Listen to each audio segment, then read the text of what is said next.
আমাদের বাড়ির সামনেই অনেক বড় করে জগদ্ধাত্রী পুজো হয়। মায়ের মুখটা দেখো কি মিষ্টি। আর এইবারের থিম ছিল মায়াপুরে ইস্কন। খুব সুন্দর করেছিল প্যান্ডেলটাও।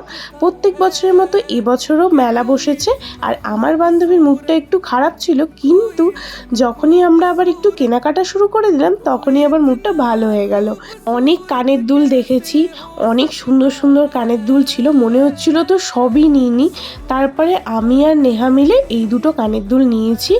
তারপরে চলে গেলাম একটু পাপড়ি চাট খেতে। আর যে কদিন মেলায় গেছি প্রত্যেক দিন এই পাপড়ি চাটটা কিন্তু মাস্ট ছিল। তারপরে আমরা সবাই মিলে একটু মজা করছিলাম। আর এই দেখো ওখানে পাচ্ছে না বলে আমি ওকে একটু শিখিয়ে দিচ্ছিলাম। খুব মজা করেছি সেদিনটা। তারপরে দেখবে একটা বেলুন পেয়ে মেয়ে কি খুশি হয়ে গেছে।